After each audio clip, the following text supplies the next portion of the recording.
First of all, I think very happy to see so many scholars and parents coming and joining our celebration. So it's a very, very happy moment for all of us. And actually, what we do, whatever we do in Buddy for Study, is for the scholars, right? For you all, so that, and I think we shared also in the beginning that uh, what we really want as our mission is to create value and make that difference in the lives of our scholars. So yeah, very happy, and just want to give a quick introduction of what we do in terms of our alumni. So we have 10,000 plus alumni across the globe right now, and our alumni members and scholars are from the best universities right now. They have part of the best colleges across the world. Some of our sports scholars are national, international level athletes. So we are really proud of everyone, and can't be happier than having these scholars in our celebration. Last year we celebrated 10th year, but because of COVID we were not able to see you in person. So I think this time we are very happy that in person you all have come and joined us in the celebration. Before starting the session, it's a quick kind of session for the scholars. We will hear from scholars stories of impact, stories how their lives have been changed due to the scholarship and mentorship program. But before that, many outstation scholars were not able to join this program. So we would like to start with a quick video.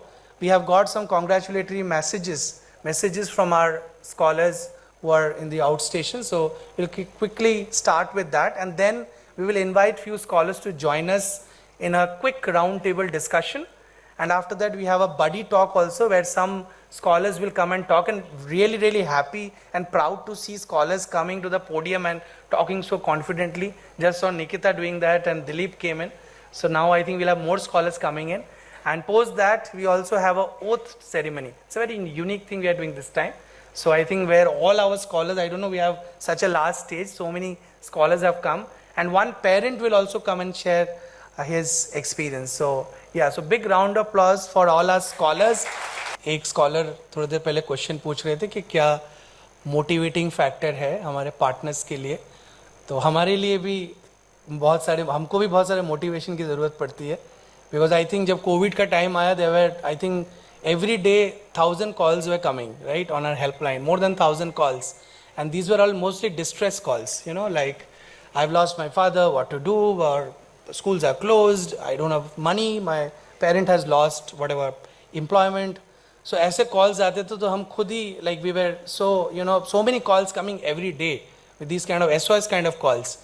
तो I think एक motivation factor बहुत important है हमारे लिए भी. और like lakhs of people apply, and out of those lakhs of people only we were able to support 38,000 scholars last year.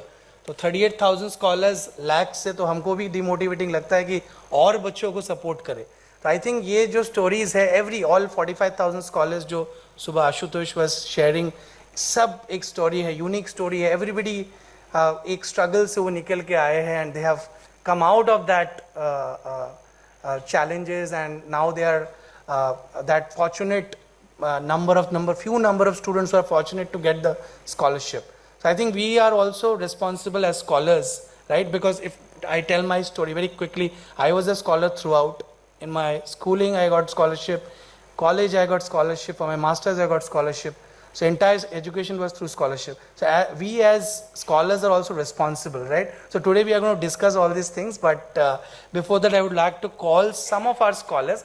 I was not able to call everyone on the stage, but few of us are representing all these scholars to come on stage, and we'll have a quick understanding that what do you feel about impact and how scholarship has helped you, how Buddy for Study has helped you to come out of those challenges. Yeah, so happy to have you all here. And we know that, just to give a quick context, there are lakhs of students who don't get this opportunity.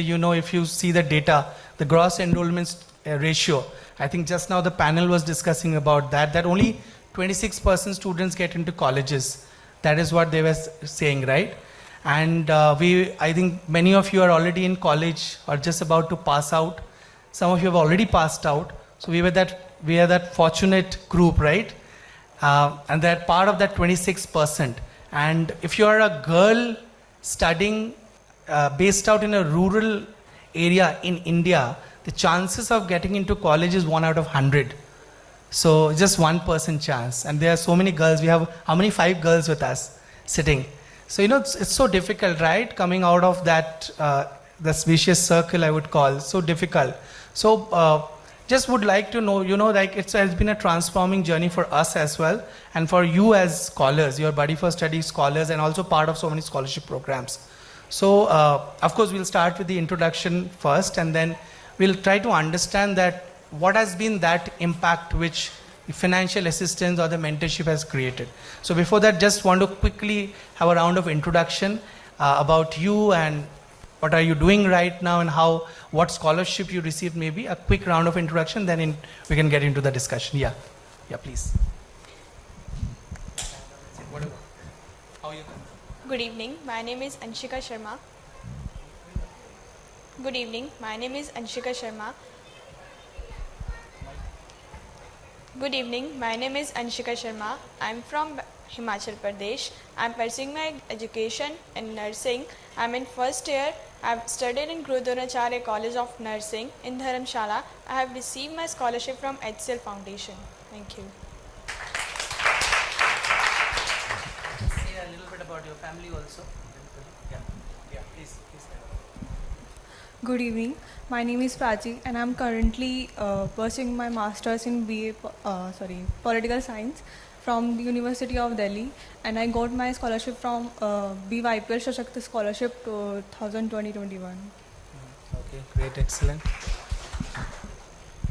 Good evening, all of us present here, and I am Hukum Subedi, and I am a HCL Foundation scholar from 2017, and I have got scholarships in each and every year because of my hard work and my goal achievement, perseveration, and all of that.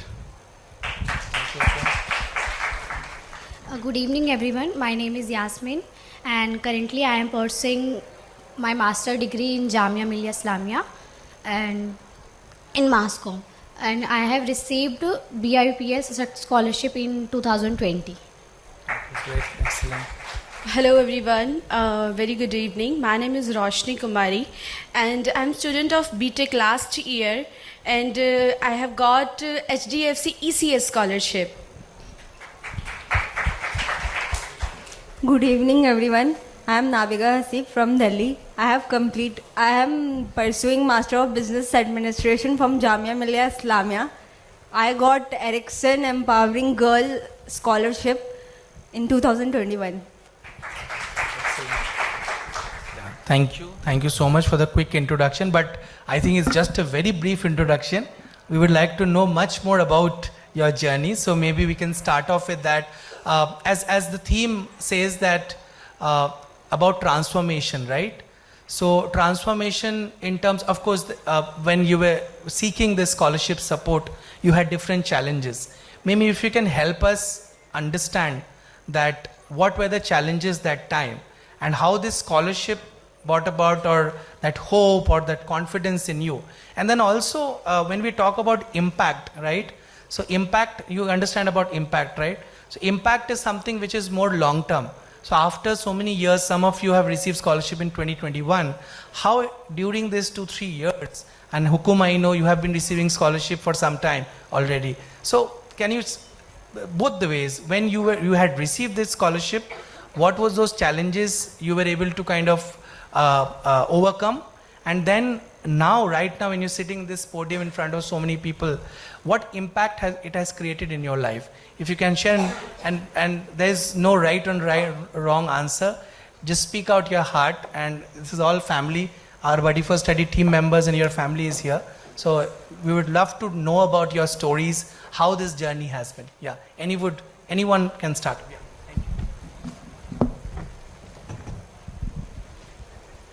Hello मैं अगर अपनी कहानी share करूँ तो अभी मैं masters कर रही हूँ जामिया से मास मीडिया में. When I was in 6th class, तो जैसे सर ने किसी ने अभी सवाल किया था कि पैशन आप कैसे पहचानोगे कि ये हमारा पैशन है, तो जब मैं 6th क्लास में थी तो मेरे पापा जब रात में न्यूज़ देखते थे, मुझे बिल्कुल पसंद नहीं आता था कि हमारा कार्टून हटा दिया, कुछ हटा दिया और न्यूज़ लगा दिया। बहुत गुस्सा आता था न्यूज़ देख के। लेकिन जब मैंने न्यूज़ देखना स्टार्ट किया, टीवी में देखती थी एंकर बोल रही है, मुझे वो पसंद आता था। मैं कोशिश करती थी उसकी तरह बोलने का, कॉपी करने का, कि ऐसे काश मैं भी वहाँ टीवी में होती और मैं ऐसे न्यूज़ पढ़ रही होती।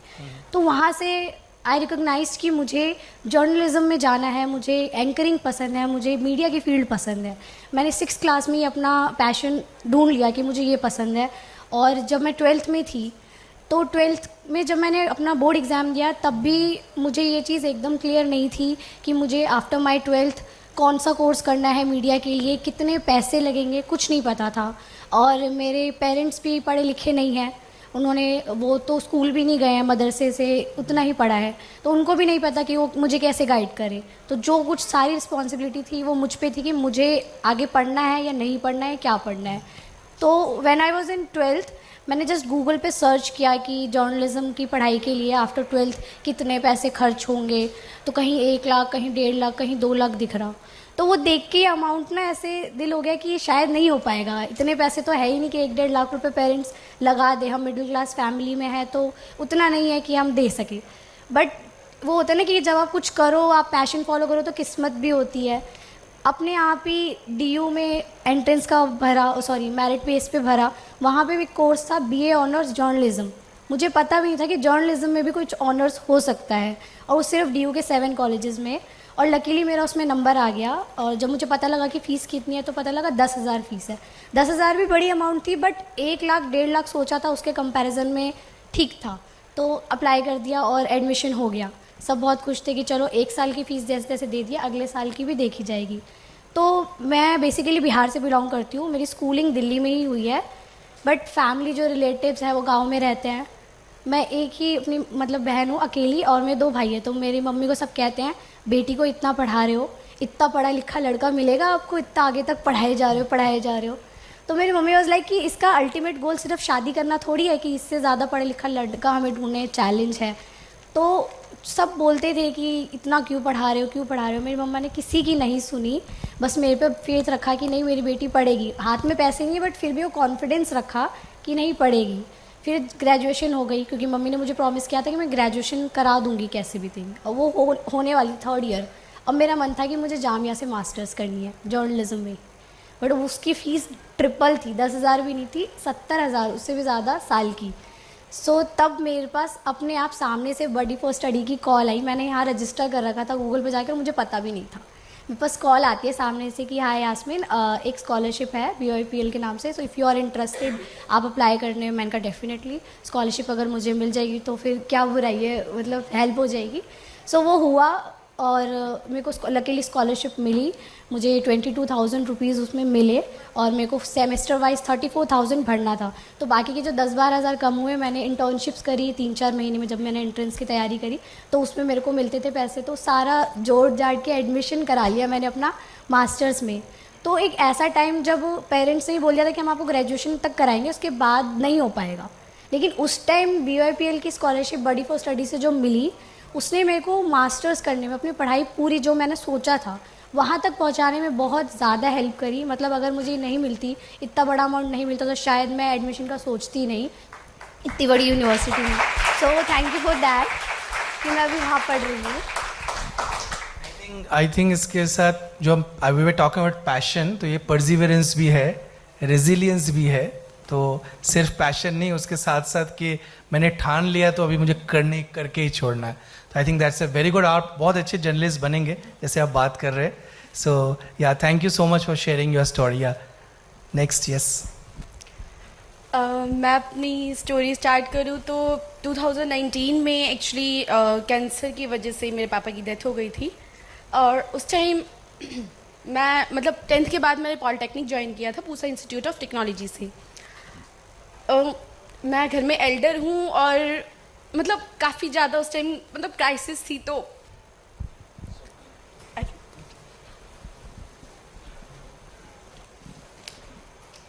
हेलो, मैं अपनी स्टोरी स्टार्ट करती हूँ। मुझे ये स्कॉलरशिप न्यूज़पेपर में एक आर्टिकल मैंने पढ़ा था, बडी फॉर स्टडी का आर्टिकल।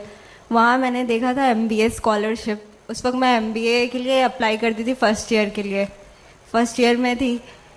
तो उस टाइम पैंडमिक भी चल रहा था और मेरे फादर के फाइनेंशियल कंडीशन अच्छे भी नहीं थे, क्योंकि बिजनेस में बहुत ज़्यादा लॉस हो गया था पैंडमिक की वजह से। उसके बाद से पापा के फ़ीस कैसे, पापा मम्मी पर बर्डन हो गया कि फ़ीस कैसे पे करे, इतनी ज़्यादा फ़ीस है कैसे पे करे। तो बडी फोर्स स्टडी के लिए अप्लाई किया। उसके बाद से सारे डॉक्यूमेंट प्रोसेस बहुत स्मूथली हुआ है इसमें, और सिलेक्शन भी हो गई। फेब में ही सिलेक्शन हो गई, और फेब में स्कॉलरशिप बस 2 महीने के अंदर अंदर मुझे मिल गई थी स्कॉलरशिप की फ़ीस। उसके बाद से पापा मम्मी फ्री हो गए मेरे फ़ीस से।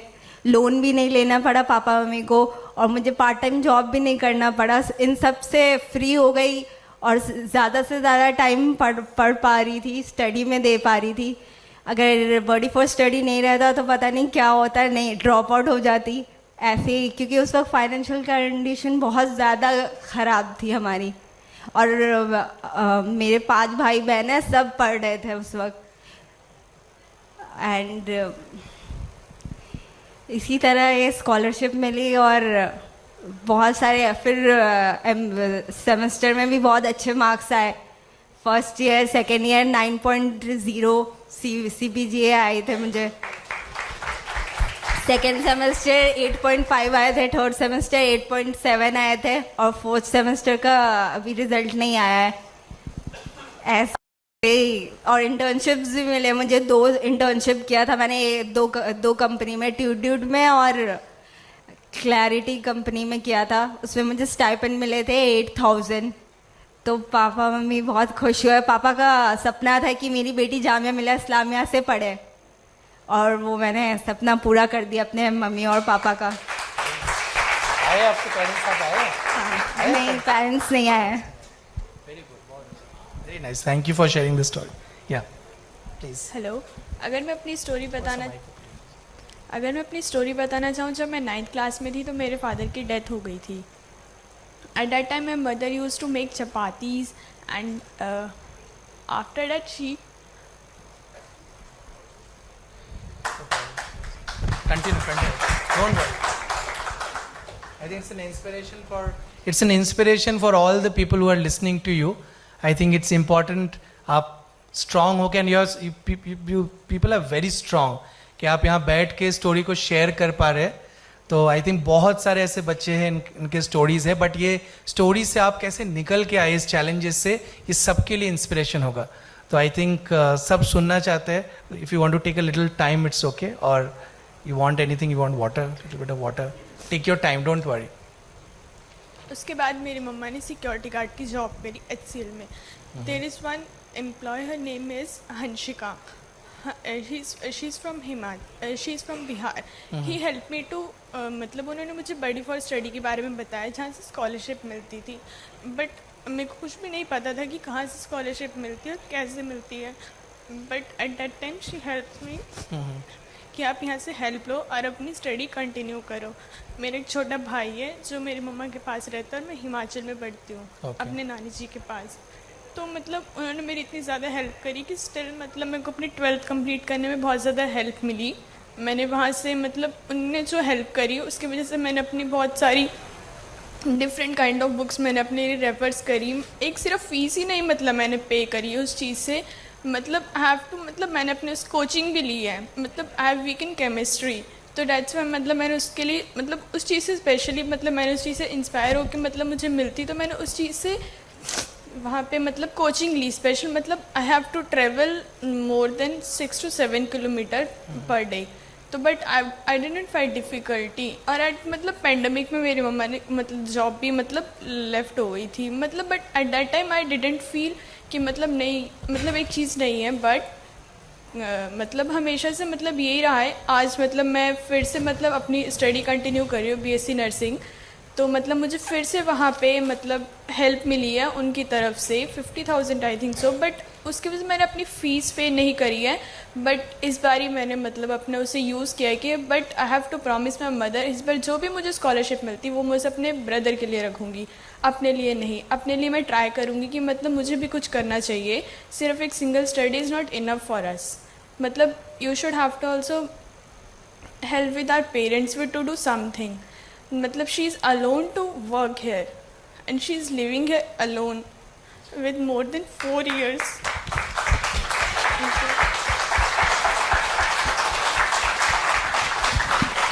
Thank you for sharing your story. Hello everyone. जैसे कि मैंने बताया कि 2019 में क्राइसिस होने के बाद मैंने अपनी स्टडी, मतलब उस टाइम मैं पॉलिटेक्निक की फीसेस काफ़ी कम थी, गवर्नमेंट कॉलेज था तो फीस काफ़ी कम थी, जैसे तैसे पे हो गई। देन उसके बाद जब बीटेक में एडमिशन ले तो लिया, पर ये था कि बीटेक की फ़ीस जो होती है प्राइवेट कॉलेज की तो सबको पता है बहुत ह्यूज अमाउंट होता है annually fee.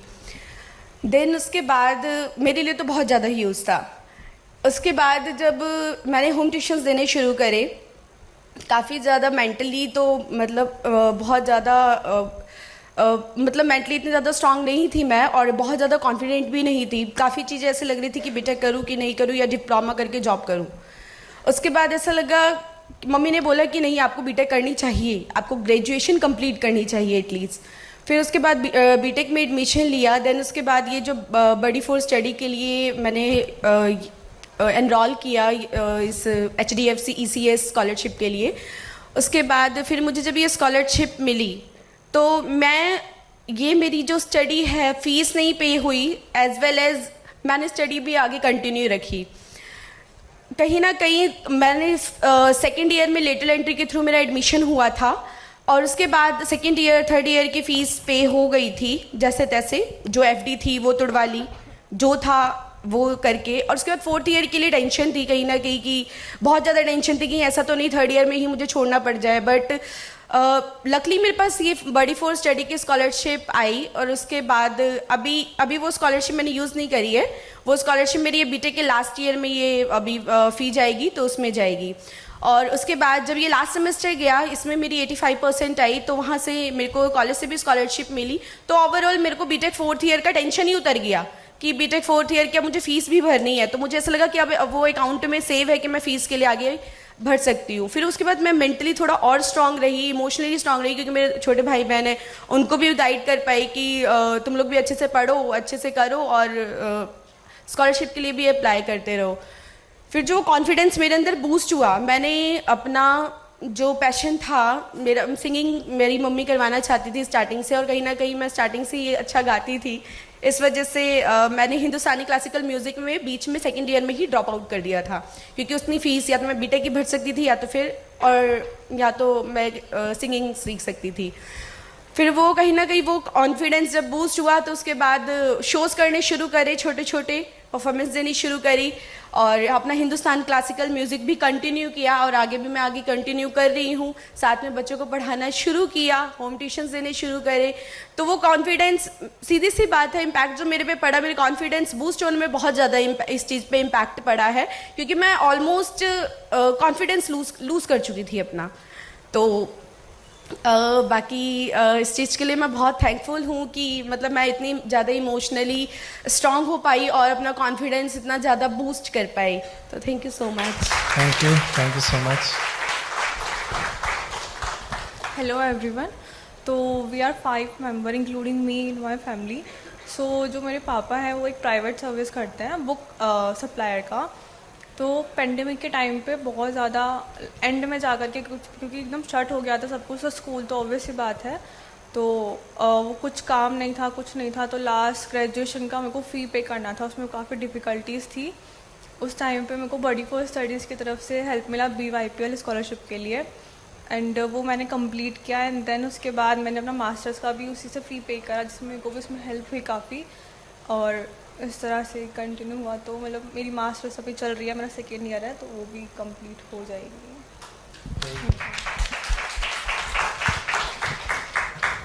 Yeah. Currently, I am a full-time employee in HCL Technologies, and I have completed my 1-year work experience in that as a software engineer. And coming apart, like, how can I reach here? Like, we all know student studies are a good thing. I'm a bit nervous feeling in English. I'm not a native speaker, so yeah, I'm trying in Hindi. So yeah, मैं जब मतलब 10th में था और जब मैं 12th में था, तो होता क्या उस समय कि अगर किसी के 90 अबव मार्क्स आए तो पेरेंट्स सिर्फ दो चीज़ सोचते हैं, सिर्फ मेडिकल या इंजीनियरिंग।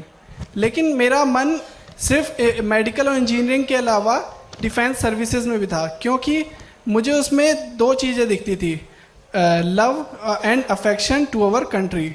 लाइक हम इतने सालों से इस कंट्री का मतलब कहते हैं ना, फिल्मों में भी कहा जाता है तूने हमारा नमक खाया है, तो हमने इस कंट्री का जब इतना मतलब यूज़ किया है, या कह लो इतने मतलब यूटिलिटीज़ का यूज़ किया है, तो मेरे को भी इस कंट्री को सर्व करना चाहिए, मेरा भी एक पार्ट बनता है। तो इसीलिए मैं इस कंट्री को सर्व करने के लिए मतलब सबसे पहला स्टेप मैंने सोचा एनडीए एग्जामिनेशन देते हैं। तो एनडीए को मैंने as a examination, written examination I have passed. And जब मैं 5 स्टेप जो होते हैं उनके पास interview and some physical things, and जब मैं गया तो मैं फर्स्ट डे में जब होता रिटर्न तो मैं उसे क्रॉस कर गया, सेकेंड डे के इंग्लिश सब्स्टिट्यूट्स में मैं क्रॉस कर गया, एंड थर्ड में जब मैं फिजिकल में क्रॉस कर गया। लेकिन जब मैं इंटरव्यू तक पहुंचा 4th में, वहाँ पे जाके मैं नहीं कर पाया इंटरव्यू में। जब ग्रुप ऑफ इंटरव्यूअर्स आते हैं तो maybe they have found something that I need to improve in myself, that's why they have rejected myself. So I think something is bit lacking in myself. So maybe someone got demotivated after the rejection, but I am not like that. Like I was not eligible for NDA further years. Then I think the CDS examination is the only thing that I can work for, because after graduation that is the only thing that can reach in my that can help to reach in defense services for me. So I am also working in that. And coming on my parents' expectation, they have asked me to go for engineering. So I have also given the exam of IIT mains, and I have cleared also that also.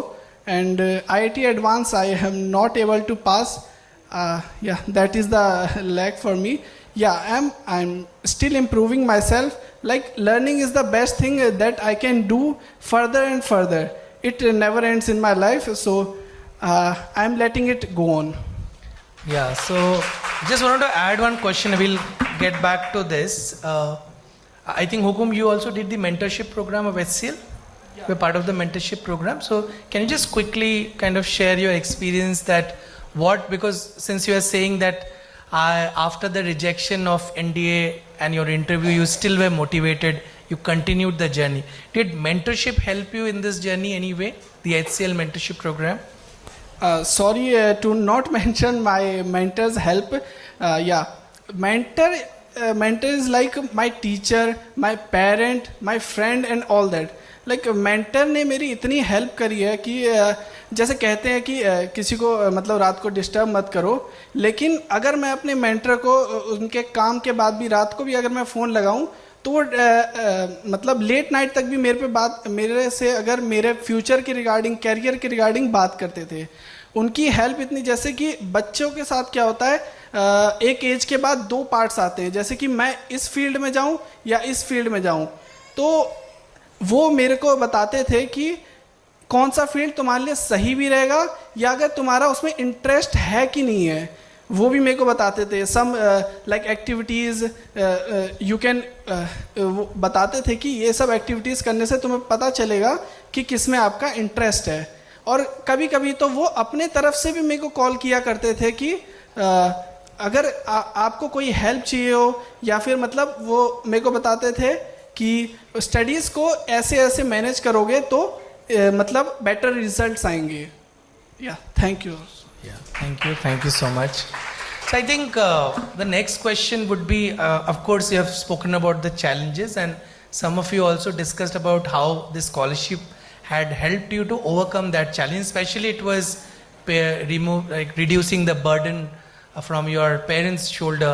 You have multiple siblings, and I think the scholarship, of course, helped you. You also worked additionally you did internships, and you did other things to also get more money to help you continue the education. So what do you think, apart from, of course, money is helping you to continue, but apart from that, what else, और क्या impact होता है आपके life में? अगर आपको scholarship मिल जाता है, I think the other programs did not have the mentorship piece.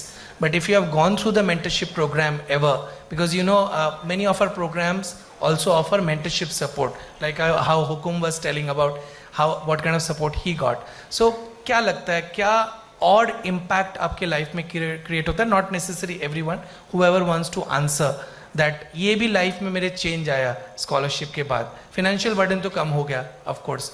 What else? Maybe if you can mention a few of them, that will be great for everyone. आप समझ पाए क्वेश्चन? सो फाइनेंशियल बर्डन तो कम हुआ ही था जब scholarship मिली. उसके अलावा जो एक होता है ना कि आपको एक गाइडेंस प्रॉपर मिल जाती है कि हाँ ठीक है, अब आप जिस रास्ते पे जा रहे हो बिल्कुल सही है, क्योंकि आपका जो एक हर्डल था वो हट चुका है. तो ठीक वैसा ही मेरे साथ हुआ. उसके अलावा जो सोसाइटी में लोग हैं, जो लोग बोल रहे थे इतना पढ़ा क्यों रहे हो, तो अब हम उनका मुंह बंद कर सकते हैं कि आप पैसे दे रहे हो, जो आप बोलने वाले हो तो कितना पढ़ा क्यों रहे हो. जब हमारे पेरेंट्स पढ़ा रहे हैं तो आप कौन होते हो बोलने वाले कि इतना क्यों पढ़ा रहे हो, इतने पैसे लगा रहे हो, क्योंकि आपके जेब से तो पैसे जा नहीं रहे हैं. तो वो एक हमारे पास जवाब होता है, क्योंकि अगर आपके पास पैसे नहीं होते और आप बीच में पढ़ाई रोक दो तो लोग देख के सोचते भी देखो हिम्मत करके शुरू तो किया था बट पूरा नहीं करवा पाए. तो वो चीज़ नहीं हुई.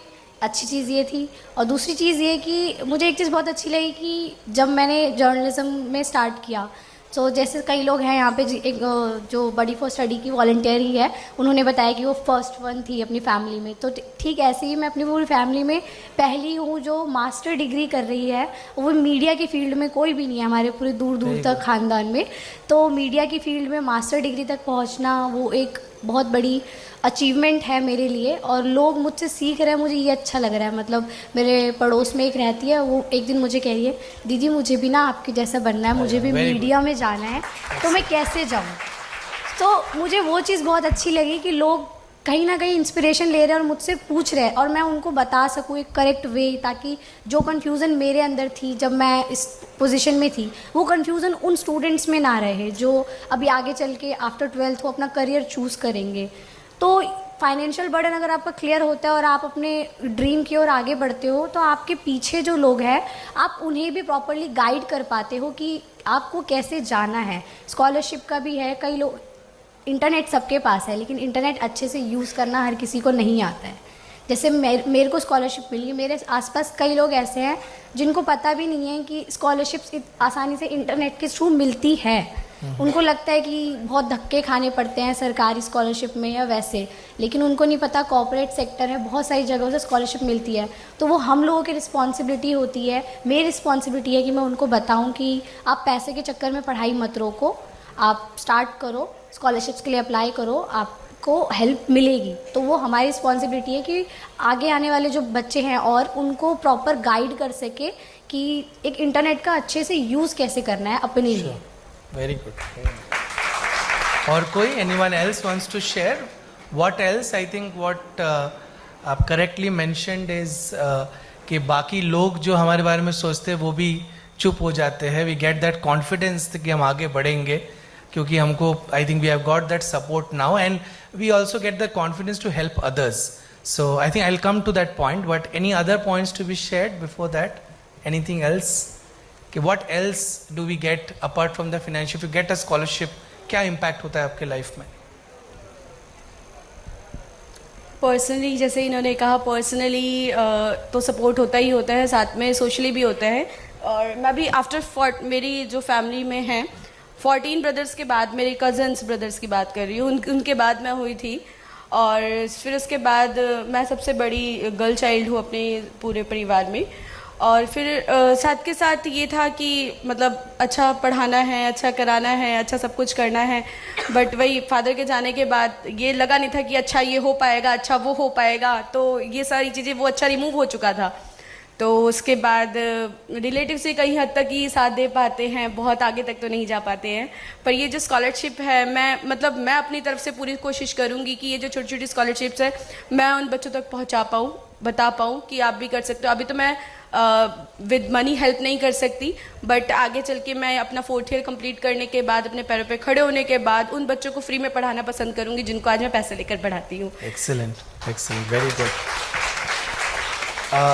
एक आई थिंक हुकुम से एक क्वेश्चन है मेरा कि I think I don't know but I am just guessing कि of course you must be getting a good salary right now in HCL, I am very sure. So I will not ask your salary, of course, right now. But what has been the change in terms of your family income? I know I have your application still now. So क्या आपके life में आप जब income करने लगे पहली बार, आप HCL is a very big brand, right? It's a very big technology brand. तो क्या आपके घर में फीलिंग हुआ और क्या इम्पैक्ट आपके लाइफ में हुआ जब आपको जॉब मिला HCL में? ऑब्वियसली जब मेरे को जॉब मिला तब मेरे दोनों पेरेंट्स मतलब काफ़ी खुश थे कि मेरा बेटा अब थोड़ा सा राइट पाथ पे जा रहा है. लेकिन जैसे स्टार्टिंग में होता है कि सबकी सैलरी कम होती है, तो मेरी मदर उतनी खुश नहीं थी कि देखो इतने साल पढ़ाया इसको, इतने पैसे लगाए, लेकिन सैलरी अभी भी इतनी कम है. अब उन्हें मतलब अभी समझाने में भी काफ़ी टाइम लगेगा कि मैं अभी 21-22 साल का हूँ, लेकिन अभी उस लेवल पे पहुँचने के लिए हमें उतना एक्सपीरियंस गेन करना पड़ेगा. हमें सबसे मिलना होगा, सबसे समझना होगा, सबके साथ रह के सीखना होगा और आगे बढ़ना होगा. लेकिन मेरे फादर अभी समझते हैं, क्योंकि मेरे फादर एक सपोर्टिव मॉडल रहे हैं मेरे लाइफ में. जैसे कि अगर मेरे को कोई भी चीज़ करनी हो, अगर मैं उनसे सिंगिंग डांसिंग के लिए भी पूछूं तो वो मना नहीं करेंगे. लेकिन my mother was not like that. She is saying that education is the only thing that can help. Father is the very supporting person in my family, and he has supported me as a employee. And जब work from home होता है तब तो काफ़ी मुश्किलें आती हैं कि सब फैमिली को आपस में मैनेज करना होता है, मतलब बैकग्राउंड नॉइस के रिगार्डिंग. तब वो भी मेरी काफ़ी हेल्प करते हैं इस चीज़ में. Or after a job, I am in COVID, I am also serving small students like 9-10 students for teaching science. Because in COVID times, science is the very first subject that they are not understanding in the online classes. Because in the online classes, for 1 hour, they are telling all the things and they are not understanding. Some of the group of students come to me and asked that you can teach me. Then after my job, 7 to 9, I try to teach them, and they have loved it, and I am still teaching them. Thank you, Hukum. So I think already some of you have mentioned about giving back. So we have, as scholars, like of course we have received scholarship, but if you want to share that, how can you pass this on to others as well? Already I think some of you have mentioned that I want to make them aware. Anyone else wants to share what way, if you are already doing it, maybe 1 or 2 instances where you have already shared this information to others? Yeah. जब मेरा graduation चल रहा था तब उस time पे मैंने अपना कॉलेज में एक छोटे लेवल पे WDC वुमेन डेवलपमेंट सेल करके एक सेल था जो मैंने उसको ज्वाइन किया था ऑनलाइन पर्पस पे. तो वहाँ पे वो काफ़ी सारे इनिशिएटिव्स होते हैं थोड़े थोड़े जो करते हैं वुमेंस के लिए, क्योंकि जो सिविल लाइंस के वहाँ पे मेरा एरिया था, उसके वहीं कॉलेज था, उसके नियर में एक एरिया था जहाँ पे काफ़ी स्लम एरिया के लोग रहते थे. तो जो वुमेंस थी वहाँ पे इतनी लिटरेट नहीं थी और वो अपने बच्चों को भी नहीं पढ़ाने भेजते थे. तो उस पर्पज़ से मैंने जब उनको देखा था या फिर एक बार कॉलेज के ग्रुप पे कुछ बात चल रहा था तो उस पर मैंने उसको बडी फॉर स्टडी का लिंक शेयर करके उनको बताया था इस बारे में. तो उन्होंने भी काफ़ी ने अप्लाई किया था एंड लॉगिन किया था. तो उनको मिला भी हाँ, उसमें से 2 स्टूडेंट्स थे जो आई थिंक मैट्रिक का कुछ कर रहे थे. दैन उनको मिला था वो स्कॉलरशिप. उनको प्रॉपरली नहीं पता लेकिन उनको मिला था. Excellent, very good, very good. आप कितने बच्चों ने दूसरों को बताया और उनको भी स्कॉलरशिप मिल गया है? अच्छा, लेकिन उन्होंने अप्लाई किया था. Very good, very good. Any questions anybody wants to ask from our team? बहुत सारा हमारे यहाँ पे टीम मेंबर्स भी बैठे हुए. यस, आई थिंक बराली का has a question. Yeah you are Audible.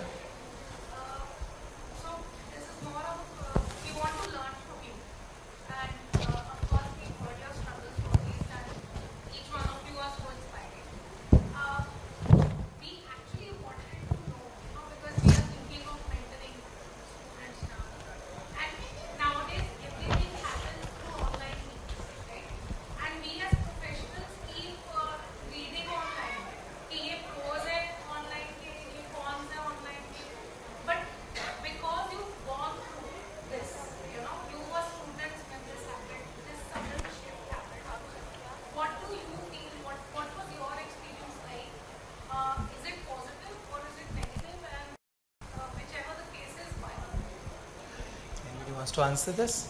Yeah. Basically ma'am आपका क्वेश्चन है कि ऑनलाइन जो हमने पढ़ाई की थी ड्यूरिंग कोविड। हाँ जी।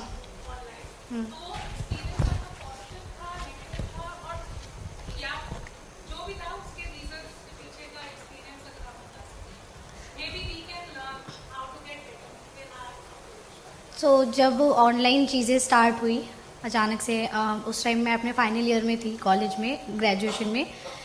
सो उस टाइम कभी सोचा नहीं था कि ऑनलाइन भी हम पढ़ पाएंगे, क्योंकि हमेशा हमें आदत थी ट्रेडिशनल जो हमारा एक फेज़ है कि हम क्लास में जाते थे और पढ़ते थे। तो जब हमें पता लगा कि हमारी ऑनलाइन क्लासेस होगी, मुझे समझ ही नहीं आया कि ऑनलाइन कैसे क्लास होगी। मतलब मैंने इमेजिन ही नहीं किया था कि हम कभी ऑनलाइन पढ़ सकते हैं, क्योंकि कभी कोई ऑनलाइन क्लास ली नहीं थी ऐसे। तो गूगल मीट और जूम बहुत सारे ऐप्स आए और उसके थ्रू क्लासेस हुई। प्राइवेसी का इशू बहुत ज़्यादा उस टाइम देखने को मिला। कोई भी अननोन यूज़र आ जाता था और क्लास में शैतानी करके चले जाता था, तो वो एक नेगेटिव चीज़ थी। लेकिन एक चीज़ मुझे अच्छी लगी कि इंटरनेट ने हमें इतना पावरफुल बनाया कि हम घर में बैठ के भी टीचर से इंटरेक्ट कर पा रहे थे, और वो हमें जो बताना चाहते थे या जो भी हमारी एजुकेशन थी वो रुकी नहीं, उन्होंने हमें पढ़ाने की कोशिश की। लेकिन हाँ, बहुत सारे स्टूडेंट्स क्लास में ऐसे थे जो कहीं फंसे हुए थे, जो अपने होम टाउन थे, वहाँ नेटवर्क के इश्यूज़ होते थे, बहुत सारे इश्यूज़ होते थे। कई लोगों के पास इतना फैसिलिटी नहीं होता है इंटरनेट का, 1 GB डेटा कुछ भी नहीं है एक दिन के लिए, और अगर आपकी 5-6 क्लासेस हो तो कम पड़ जाता था। तो बहुत सारे इश्यूज़ थे और वो मैंने भी फेस किए थे, क्योंकि मुझे भी 1 GB डाटा मिलता था क्लास के लिए। सो जब क्लास लो तो कभी कभी आधे क्लास में ही डेटा ख़त्म, तो क्लास आवाज़ अटक अटक के आती थी। दूसरी चीज़ ये कि हम सब इंडियंस हैं, हमारे घर में इतनी जल्दी प्रॉपर शांति नहीं रहती कि चलो स्टूडेंट की क्लास चल रही है, शांति, एक कमरा छोड़ दो। जब 2 कमरे ही हो घर में तो कितनी जगह आपके लिए छोड़ेंगे। साइड से कुकर की सीटी की आवाज़ आ रही है, आपको बोल रहे हैं आओ चाय बना दो। मतलब उनको लगता था कि पढ़ नहीं रहे, ऐसे सुन रहे हैं, ये तो कुछ भी कर लेंगे साथ साथ पढ़ाई की। तो वो चीज़ होती थी। और जब कॉलेज जाते थे तो सुबह सुबह लंच मिलता था फटाफट, कि बच्चा पढ़ने जा रहा है, फटाफट सब कुछ करके दे दो, टिफ़िन पैक करके जाएगा पूरे दिन, शाम में आओ तो थक गए होंगे ऐसे। लेकिन ऑनलाइन क्लास लेने के बाद आपको कोई नहीं पूछता था कि आपने कितनी मेहनत करी है, क्योंकि उनको लगता था घर में बैठे बैठे एयरफोन लगा के सुना ही तो है। तो वो चीज़ होती थी। और डेफिनेटली मुझे लगता है ऑफलाइन ज़्यादा बेटर रहता है, जो फेस टू फेस कन्वर्सेशन और जो चीज़ें होती है ना, टीचर भी देखता है स्टूडेंट को कितना समझ आ रहा है। और ऑनलाइन में तो म्यूट करके और आप क्या कर रहे हो किसी को कुछ नहीं पता है। तो वो चीटिंग स्टूडेंट्स ने भी की है, और क्योंकि उनको मौका मिल गया था, या कई लोगों को तो मौका भी नहीं मिला क्योंकि उनके पास ना इंटरनेट ना इतनी फैसिलिटी, वो पढ़ना चाहते थे फिर भी नहीं पढ़ पा रहे थे। और जिनको मौका मिला कि आपके पास इंटरनेट आप पढ़ लो, वो लोग भी घर का माहौल देख के ना कि इंस्टाग्राम चला लिया, फ़ोन हाथ में ऑनलाइन क्लास के लिए, या घर के काम में लग गए। तो बहुत सारे रीजंस थे। तो ऑफलाइन ज़्यादा बेटर था मेरे according. Ji,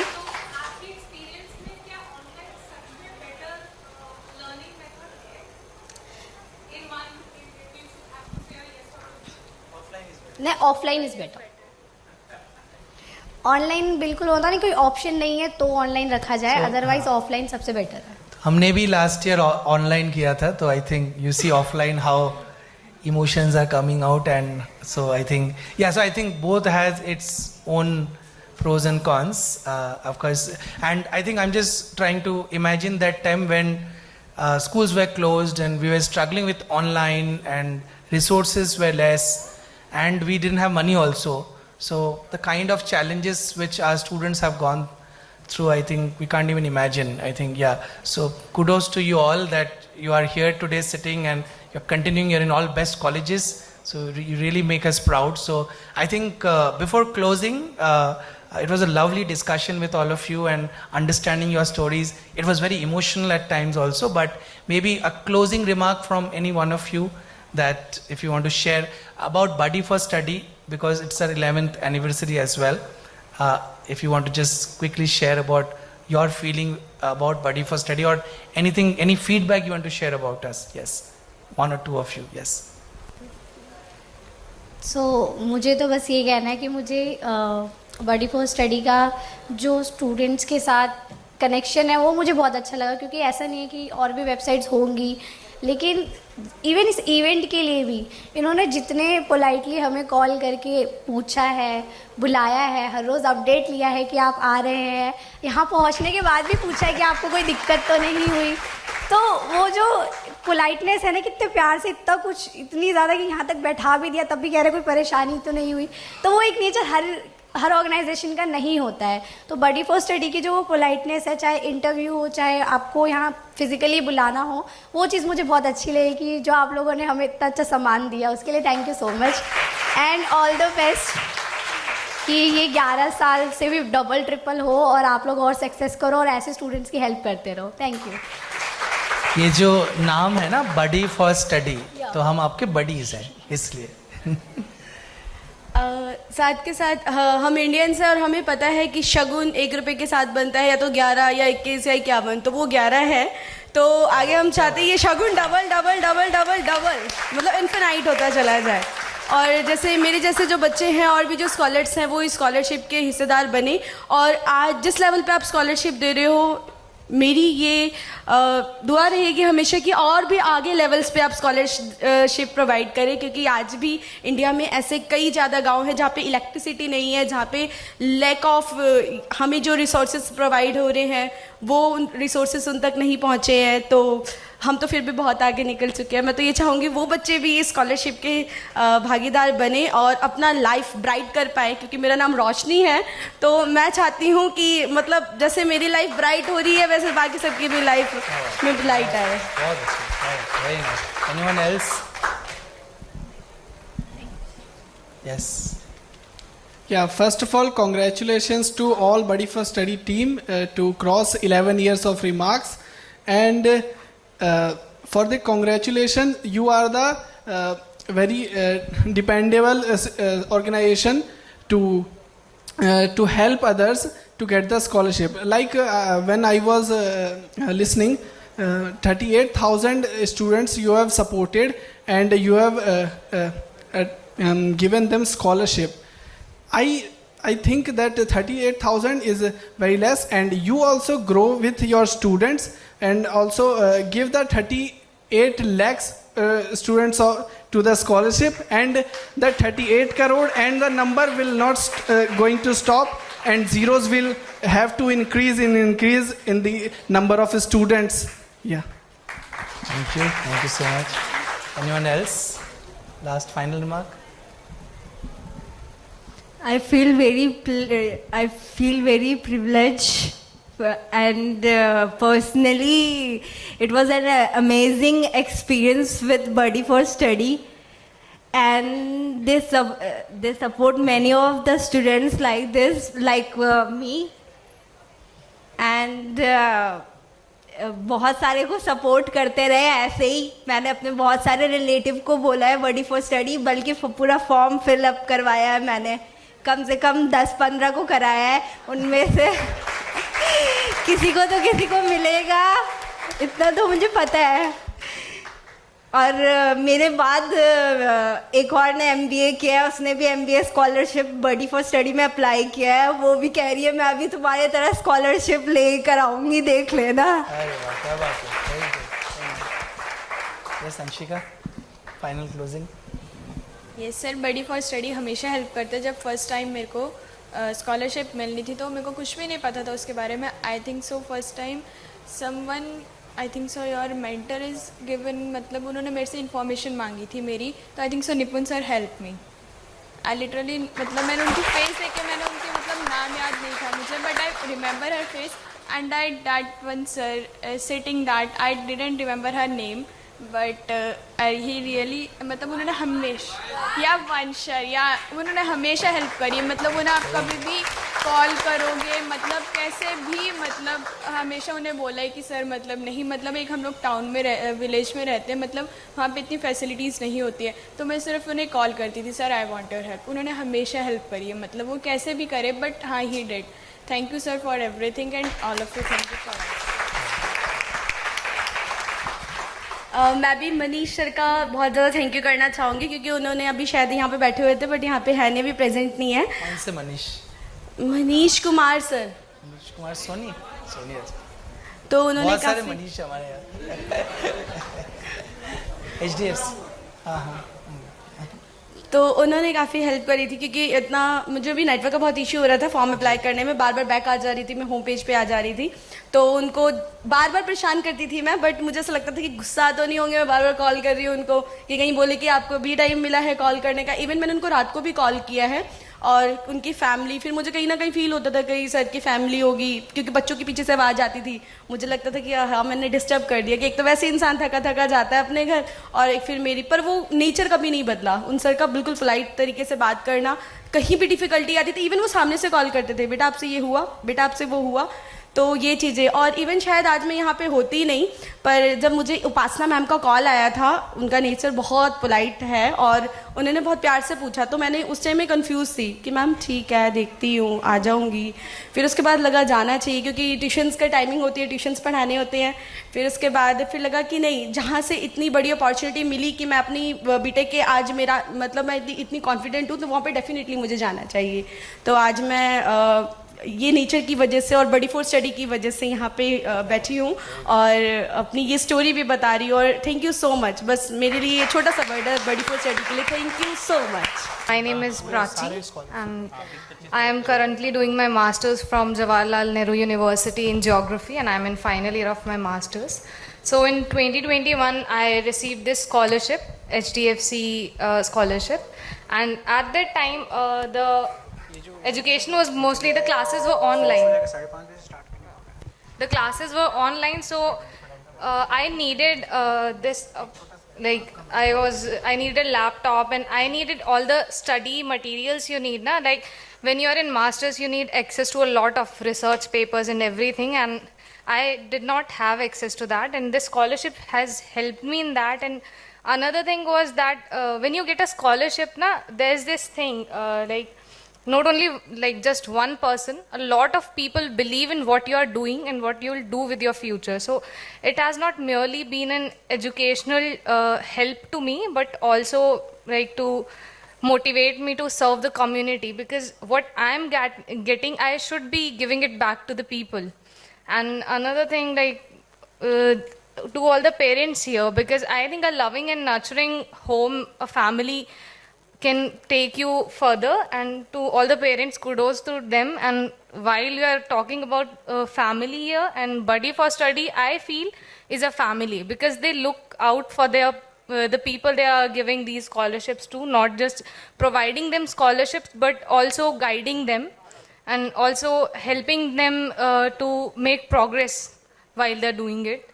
So I think hopefully I'll be able to someday help the people like this organization has helped me. So thank you for that. Thank you everybody, and also congratulations for completing this 11 years. My name is Nikita Pal and I got Marubeni scholarship in 2018.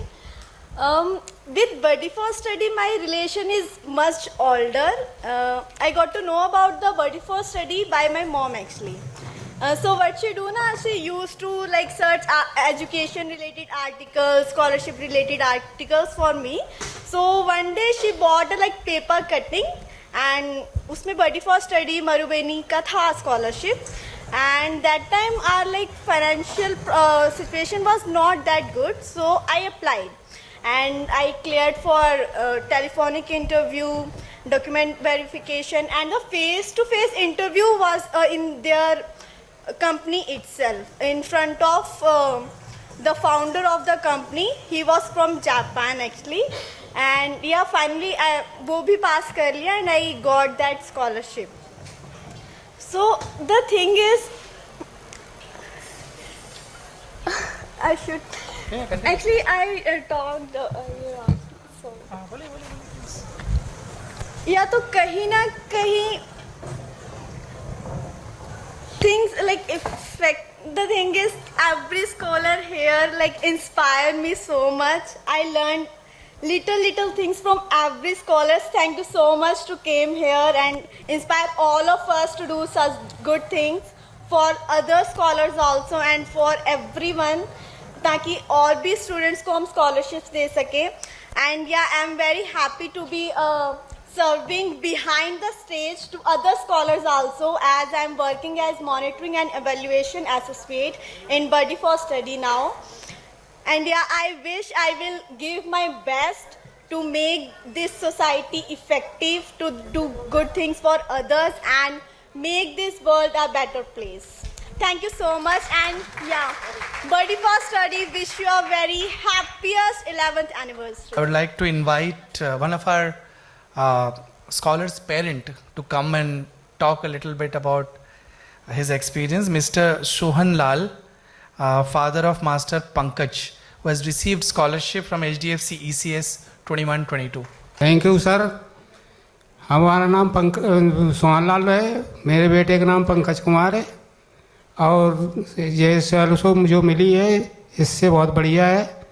आप सबको यही मिलना चाहिए, हमारे बच्चे का अच्छा बडी for study के लिए यही कहना चाहती हूँ कि ही इज़ वेरी हेल्पफुल, बहुत कोऑपरेटिव है, बहुत हेल्पफुल है। हमारा काम, मेरे हस्बैंड कार ड्राइव करते हैं तो कोरोना में उनका काम बिल्कुल 2-2.5 साल बंद था, लेकिन इतनी हेल्प मिली इनसे कि बहुत अच्छा लगा कि बच्चों की पढ़ाई नहीं रुकी, उसका कोर्स नहीं रुका, they were continued. Thank you so much all. मैं ये कहना चाहती हूँ कि जब कोरोना का टाइम था उस वक्त मेरे पापा हमें छोड़कर चले गए, मतलब नहीं रहे। और उसके बाद सबसे पहला मेरे थॉट में, दिमाग में ये थॉट आया कि आगे मैं क्या करूं, कैसे करूं। कभी मैंने सोचा नहीं था कि मैं किसी से हेल्प लूँगी। पहले ये होता था पापा के रहते हुए कि जो चीज़ मांगी, पापा मुझे ये किताब चाहिए, पापा मुझे बुक चाहिए, वो हाथों हाथ मेरे साथ होती थी। कभी ये सोचना ही नहीं पड़ा कि पापा कहाँ से लाते होंगे, कैसे लाते होंगे, कभी पैसों की चिंता ही नहीं हुई। पर उसके बाद जब पापा चले गए तो ये थॉट आने लग गए कि मम्मी कैसे करेगी, मम्मी तो जॉब भी नहीं करती। और उसके बाद फिर पापा ने बहुत चिंता होने लग गई। तो उसके बाद मेरे भाई थे जो मतलब मेरी कज़न ब्रदर, उन्होंने बोला, उन्होंने कहीं से सर्च किया, उन्हें कहीं से पता चला, उन्होंने बोला कि एक बार एनरोल करके देखो, शायद इसमें तुम्हारा हो जाए। And luckily I got selected for the scholarship and इसने मेरी बहुत बहुत ज़्यादा हेल्प की है। And not me, my sister also, she is not here now right now, but उसने भी वो भी सिलेक्ट हुई, वो भी उन्होंने स्टडी, बडी फॉर स्टडी ने ही हेल्प किया उसको भी। So thank you so much for helping me and my sister, thank you so much.